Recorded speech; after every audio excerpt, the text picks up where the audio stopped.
चलिए ये तो है इसका इंट्रोडक्शंस। अब इसके बाद होता है इसमें analogous to with liquid drop method, ठीक है। एनालॉगस इसका analogous with a liquid drop model, liquid drop model, ठीक। एनालॉगस का मतलब होता है कि ये दो तरह के कंपेरेटिव पार्ट होती है किसी भी जैसे हम लोग न्यूक्लियस की बात कर रहे हैं अभी, है ना, और न्यूक्लियस किसके थ्रू प्रिपरेशन हो रही है बता रहे हैं हम लोग, लिक्विड ड्रॉप। तो एक तो आपका न्यूक्लियस और दूसरे इसमें आपका जो ड्रॉप बढ़ रहा है किसका, लिक्विड का, ठीक। तो ये इसको एनालॉगस एक्सप्लेन कर रहा हूँ, लिक्विड ड्रॉप, ठीक। तो दोनों क्या होता है एक दूसरे के बराबर के थ्रू माना गया है कि ये भी आपका स्फेयर शेप में होती है और ये भी क्या करते हैं इसको स्फेयर शेप में हो रही है, इसीलिए इसको बोला जाता है इसका जो होती है analogous with the liquid drop model with nucleus part, ठीक है। तो ये इसके देखेंगे कि हमारे यहाँ एनालॉगस के थ्रू यहाँ पे जो न्यूक्लियस होती है वो लिक्विड ड्रॉप के रूप में हम लोग इसको कैसे देखते हैं, ठीक। तो सबसे पहले फर्स्ट इसमें एक तरह से देखूंगा कि नंबर 1 इसमें पॉइंट आते हैं, अलग अलग पॉइंट है। पहला पॉइंट ये क्या कहता है, पहला जो पॉइंट होती है इसको एक सजेस्ट करता है इस मॉडल को कि जो आपका इसका जो बिहेवियर होती है वो एक तो एक्चुअल में इसका जो बिहेवियर पहला इसका बिहेवियर ऑफ न्यूक्लियस, है ना, ऑफ न्यूक्लियस, इसका जो बिहेवियर होती है of nucleus and the drop to liquid, इसका जो बिहेवियर कैसा होता है, बिहेवियर ऑफ द न्यूक्लियस का किसके थ्रू होती है, इसमें ड्रॉप ऑफ लिक्विड का, ड्रॉप ऑफ लिक्विड, ठीक। तो ये पहला इसमें कंडीशन ये होती है कि हमारा जो और न्यूक्लियस होती है ना, देखिए इधर मैं इसका डायग्राम भी पेश कर रहा हूँ कि हम पहले अभी देखें इसका इंट्रोडक्शंस में यहाँ पे न्यूट्रॉन और प्लस प्रोटॉन प्रेजेंस होती है, जो कि हम लोग को क्या किया एक तरह के स्फेरिकल के रूप में माना, और ये स्फेरिकल जो होती है वो न्यूक्लियस फोर्स के थ्रू बनती है, जो ड्रॉप प्रिपरेशन हो रहा है सरफेस टेंशन के रूप में हो रही है। इसमें न्यूट्रॉन प्रोटॉन जो होती है वो हमारा neutron neutron interactions, proton proton interactions, proton neutron interactions के थ्रू में क्या करता है, इसमें न्यूक्लियर फोर्स के रूप में ये बंधा रहता है, ठीक। तो इसमें कंप्लीट हो रही है कि जो हमारा इसमें इसका जो बिहेवियर न्यूक्लियस की जो बिहेवियर होती है एक तरह के इससे क्या रूप में लेते हैं, इसमें हमारा ड्रॉप ऑफ लिक्विड के रहते हैं, इसलिए इसके following are the some similarities करते हैं, इसका अलग अलग पॉइंट बनती है ना। इसको हम लोग अलग अलग पॉइंट रूप में देखेंगे कि फॉलोइंग ऑफ, इसका देख लीजिए ये होता है आपका following of some similarities, some similarities, ठीक। किसका इसका जो सिमिलरिटी है वो क्या क्या पॉइंट के रूप में आता है, तो इसका पहला पॉइंट देखेंगे नंबर 1 एक पॉइंट, ठीक। तो पहला पॉइंट बोलता है जो लिक्विड जो होती है ना, लिक्विड जो ड्रॉप होती है वो एटॉमिक मॉलिक्यूल्स का न्यूक्लियस के थ्रू क्या करता है, ये कंप्यूट करता है, ठीक। जैसे हम लोग देखें कि पहला इसमें बोल रहे हैं कि पहला point a liquid drop, this point ये होती जो होती है अ liquid drop and atomic nuclei, ठीक है। किसका, atomic nuclei, atomic nuclei nucleus both have the large number of particles and atom molecules in the case of the liquid drop models, the proton and neutron in case of the nuclei। अब देखिए कि हम लोग क्या कर रहे हैं कि इसमें लिक्विड ड्रॉप और एटम एंड न्यूक्लियस की बात कर रहे हैं, जिसमें आपको क्या करते हैं बोथ ऑफ, ये क्या होता है दोनों, both of have large particles, large particles, इन दोनों के पास में क्या करते हैं बहुत बड़े बड़े मतलब जो दोनों है ना, कौन सा लिक्विड ड्रॉप और एटॉमिक जो न्यूक्लियस होती है। तो यहाँ पे जो एक तरह का मैं इसको ड्रॉप लिया और इसमें जो एटॉमिक निकलाई है ये भी आपका क्या होता है दो तरह का इसमें ड्रॉप प्रिपरेशन हो रही है, जो कि हमारे इसमें पार्टिकल्स के रूप में, लार्ज पार्टिकल के रूप में यहाँ पे न्यूक्लियर प्रोटॉन्स में जो प्रिपरेशन होती है, जो किसमें आता है आपका ये न्यूक्लियाई में होता है। तो इसी को ये प्रिपरेशन कर रहा है कि हमारा इसको जो इस ड्रॉप जो होती है ये दोनों के कंपेरेटिव या दोनों क्या करते हैं एक समान क्या करते हैं, इसका बिहेवियर होती है, जिस कंडीशन में यहाँ पे इसका जो शेप होता है वो न्यूक्लियस की भी इस तरह का शेप प्रिपरेशन होती है, जो कि हम लोग क्या करें इसको एटॉमिक के न्यूक्लियस की बात कर रहे हैं। तो ये इसका जो पार्टिकल्स होती है, न्यूट्रॉन जो प्रोटॉन्स होती है, हमारा न्यूक्लियाई के अंदर प्रेजेंस होती है, और ये भी आपको क्या करता है इसमें ड्रॉप के रूप में यहाँ पे आपका प्रेजेंस होता है, पहला पॉइंट। दूसरा पॉइंट इसमें आता है, सेकेंड पॉइंट है, पहला पॉइंट ये हुआ, बी पॉइंट। इसमें जो आपको बी पॉइंट देखते हैं, the both the liquid drop and nucleus are the incomparative and homogeneous, ठीक है। अब इसमें दूसरा पॉइंट बोलता है कि बोथ ऑफ द न्यूक्लियस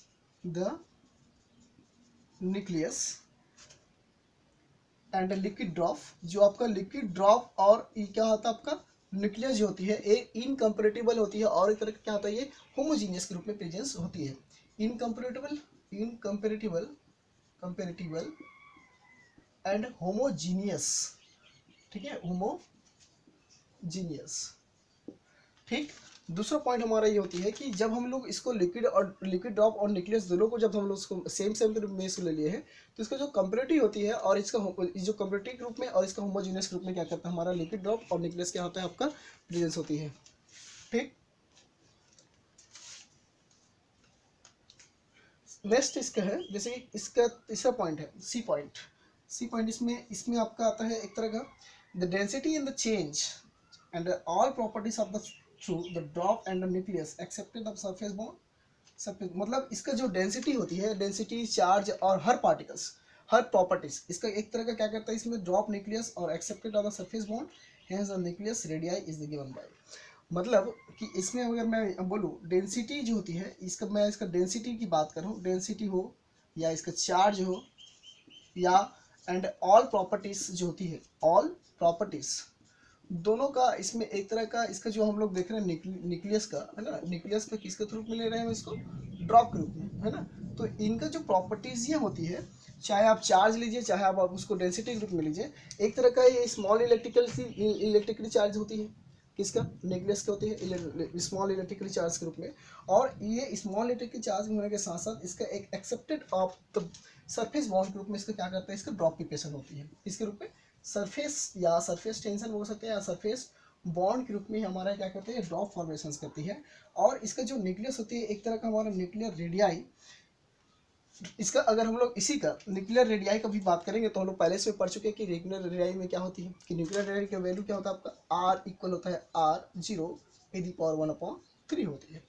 ठीक है, तो ये हमारा इतना ये दिख रहा है कि हमारा इसमें रेडियाई ग्रुप में भी इसको एक्सप्रेशन किया, तो फिर भी इसमें माना था कि ये क्या करता है, एक तरह का आपका स्फीयर के रूप में प्रेजेंस होती थी। ठीक, अब ये स्फीयर के रूप में प्रेजेंस होने के साथ हम इसको रेडियाई ग्रुप में लेते हैं। इनका डेंसिटी भी जो होती है वाटर के कंपेरेटिव में सेम, इसका डेंसिटी मतलब ये जो स्फेरल में है, मतलब एक गोलीय आकार में है या स्फेरिकल में है, तो ये न्यूक्लियस भी इसके स्फेरिकल में जो होती है, तो इसका भी डेंसिटी हम इसको लेते हैं,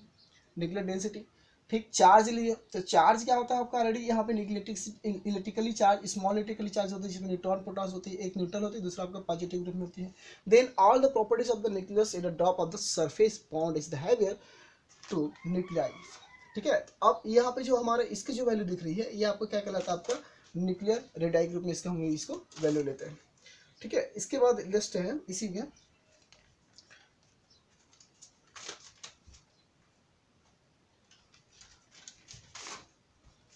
इसके बाद है सी, इसके बाद डी पॉइंट में आता हूँ मैं। तो डी पॉइंट का मतलब ये होता है कि इसमें एक considerable the ideal solution of the surface between the nucleus से। इसका मतलब ये होता है कि हम लोग इसको डी को लिया, इसका डी पॉइंट में आता हूँ कि कंसिडरेबल एक तरह का मानते हैं, there is a considerable the ideal, ये होता है आपका the ideal solution, the ideal solutions, the force between of the nuclei sum, इसका जो फोर्सेस होती है ना, फोर्सेस ऑफ द न्यूक्लियाई देखिए एक तरह का हम लोग इसको जो आइडियल सॉल्यूशन के रूप में हम लोग उसका जो न्यूक्लियस फोर्सेस को इसमें जब अप्लाई करते हैं कंसिडरेबल के फॉर्मेशन में, तो इसका जो फोर्स होती है ना एफ की वैल्यू, तो F forces N neutrons, then forces of the neutron protons. ठीक, कौन से फोर्स हो गया आपका, दी सॉल्यूशन फोर्सेस, एंड ये आपका nucleus forces proton to protons interactions, इसको बोलते हैं प्रोटॉन टू प्रोटॉन इंट्रैक्शन। अभी मैंने इसको कुछ समय पहले इसको एक्सप्रेशन किया था कि जब हम इसको इंट्रोडक्शंस में, ये जो फोर्स होती है they are the nuclear force, इसको कहते हैं, इसको न्यूक्लियर फोर्स का रूप, न्यूक्लियर फोर्स है ना, न्यूक्लियर फोर्स के रूप में उसको एक्सप्रेशन किया था। कैसे कि जब हम लोग इसमें एक न्यूक्लियस लेते हैं तो इसमें न्यूट्रॉन और प्रोटॉन दोनों क्या करता है, इस न्यूक्लियस के अंदर में रहता है, जो कि ये इस बाहर नहीं निकलता, वो किसके कारण होता है, आपका न्यूक्लियर फोर्स के कारण होता है। जो इसको बाहर निकलने नहीं देता वो कहता है आपका न्यूक्लियर फोर्स के रूप में, यहाँ क्या करता है, ये प्रेजेंस, न्यूक्लियर फोर्स के रूप में क्या करता है, ये प्रेजेंस होती है। और ये जो न्यूक्लियर फोर्स जो प्रेजेंस है, वहाँ पे हमारा क्या कहते हैं, न्यूट्रॉन और प्रोटॉनों का क्या करते हैं, यहाँ पे इंट्रैक्शंस होती है, जिसके कारण ये न्यूक्लियस से पूर्ण रूप से क्या करता है, ये बंद के रखा जाता है। इंट्रैक्शन ऑफ न्यूक्लियर फोर्स, ठीक है, इंट्रैक्शन ऑफ न्यूक्लियर फोर्स, मैंने भी इसको अभी एक्सप्रेशन किया था कि neutron proton proton and proton neutron, यहाँ पे क्या करता है, इनके बीच में इंट्रैक्शंस के अकॉर्डिंग, इंस्ट्रक्शन के द्वारा ही क्या करता है, ये न्यूक्लियर फोर्स के अंदर क्या करता है, बंद के रखा रहता है। और इसमें जो ड्रॉप जो प्रिपरेशंस होती है वो हमारा जिसमें सरफेस टेंशन के रूप में इसका प्रिपरेशन होता है। तो सेम यहाँ भी ये चीज़ बोलती है कि इसका जो एक तरह का इसका सॉल्युबिलिटी सॉल्यूशन के रूप में इसको यूज़ करते हैं। तो वहाँ पे इसके एक तरह का फोर्सेस अप्लाई होती है, जो फोर्सेस हमारे यहाँ पे इंट्रैक्शन के रूप में होती है। इसमें जैसे आपका यहाँ पे पॉजिटिव चार्ज है, तो यहाँ पे पॉजिटिव चार्ज है, तो ये एक्ट्रैक्शन तो होता नहीं, ये क्या होता है, रिपल्सन्स होती है। इस कारण यहाँ पे रिपल्सन्स के होने के साथ हमारा क्या कहते हैं, एक दूसरे से दूर हट जाती है। लेकिन यहाँ पे हम लोग क्या देख रहे हैं, इसमें अंदर है, प्रेजेंस है। तो ये कैसे करेगा, ये एक्ट्रैक्शन इंट्रैक्शंस के रूप में, न्यूट्रॉन प्रोटॉन और प्रोटॉन न्यूट्रॉन एक्ट्रैक्शंस के रूप में ये न्यूक्लियर फोर्स के थ्रू क्या कहते हैं, ये बन के रख रहता है। ये डी पॉइंट हो गया। इसके बाद इसी का ये न्यूक्लियर जो फोर्स होती है ना, change of the spin independent, इसका जो न्यूक्लियर जो फोर्सेस है ये किस पे डिपेंड करता है, इसका स्पिन पे। किसका स्पिन, इसको हम लोग पहले और इसको डील कर चुके हैं जब हम लोग सेल मॉडल पढ़े थे स्पिन का। तो मैंने इसमें बताया था कि यहाँ पे कहीं ना कहीं एक ऐसा स्पिन होता है जो सेंटर ऑफ द इंट्रैक्शंस के अकॉर्डिंग, यहाँ पे जो न्यूक्लियस में सेंटर ऑफ इंट्रैक्शंस होती है, किसमें, न्यूक्लियस की न्यूक्लियन में। There is the suppose these are the nucleus and these are the nucleon. तो यहाँ पे ये जो इसका न्यूक्लियंस होती है ना, दीज आर, ये इसको बोलते हैं न्यूक्लियन, इसको कहा जाता है न्यूक्लियन है, जबकि ये न्यूक्लियस है, न्यूक्लियर है। ठीक, तो इनके बीच में सेंटर ऑफ इंट्रैक्शंस होती है, जिसके कारण क्या करता है, आपका ये स्पिन होती है जो दो तरह का मूवमेंट करती है, और वहीं पे क्या करता है, इसका मैजिक नंबर भी इसको प्रिपरेशंस होती है। तो यहाँ पे ये बोल रहे हैं कि इसमें स्पिन इंट्रैक्शंस के थ्रू इसका क्या करता है, प्रेजेंस होती है, स्पिन इंट्रैक्शंस का। ठीक, चौथा पॉइंट है हो गया। इसके बाद डी पॉइंट, इसमें इसके बाद आता है इसका आपका डी पॉइंट। ठीक है, जो एनालॉगस जो drop liquid the atomic nuclei also display the surface tension force the. अब देखिए इसमें क्या होता है आपका ई पॉइंट में, कि जो हम लोग एक तरह इसको एनालॉगस के रूप में लिया, एनालॉगस के रूप में किसको ले रहे हैं हम लोग, लिक्विड ड्रॉप और एक ले रहे हैं इसमें न्यूक्लियर्स को। ठीक है, न्यूक्लियस को आप देखते हैं कि इसमें ये कैसे होती है कि जो सरफेस टेंशन होती है ना, सरफेस टेंशन जो फोर्स होती है वो प्रोपोर्शनल टू सरफेस एरिया के रूप में होती है। अगर हम इसको डिस्प्ले की बात की जाए तो इसका हम लोग मान लीजिए इसका ड्रॉप जो होती है वो ड्रॉप जो बन रहा है, तो यहाँ पे एक तरह से इसका कंडीशन क्या होता है कि surface tension proportional to surface area. ठीक है, मतलब इसका जो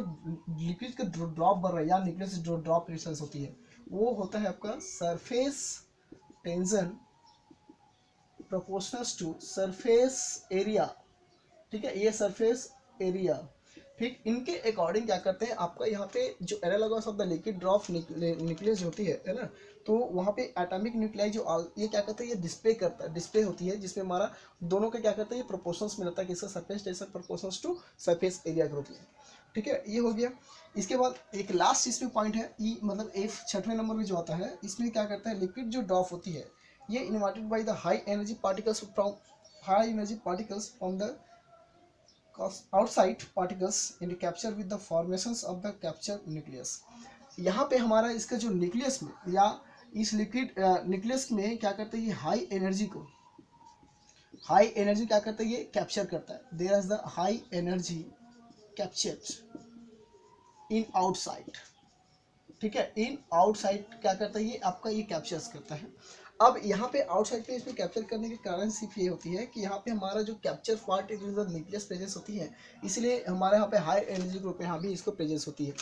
जैसे हम लोग न्यूक्लियस से पढ़े थे कि वहाँ पे क्या बोला था मैंने कि जब हम लोग क्या करते हैं, इसमें से न्यूक्लियस को निकालने के लिए, न्यूट्रॉन और प्रोटॉन्स को निकालने के लिए इसमें हमको हाई एनर्जी की आवश्यकता होती है, जो कि आपका यहाँ पे मैजिक नंबर के थ्रू प्रिपरेशन होती है 2, 8, 20, 50 देन अदरवाइज। ठीक, तो यहाँ पे क्या करते हैं, जब हम इसको न्यूट्रॉन जो प्रोटॉन्स को निकालने के लिए क्या करते हैं, इसमें हाई एनर्जी की आवश्यकता होती है। जब हाई एनर्जी इसमें ले आता है तो उस कंडीशन में क्या करते हैं, ये स्टेबल फॉर्म में होता था, स्टेबल फॉर्म में। तो वही यहाँ भी बोल रहे हैं कि यहाँ पे जो हमको न्यूक्लियस में अगर हम लोग ड्रॉप देख रहे हैं तो वहाँ पे प्रोटॉन और न्यूट्रॉन्स को निकालने के लिए क्या करते हैं, इसमें हाई एनर्जी की आवश्यकता होती है। ठीक है, ये था उसका analogous with the liquid drop models का।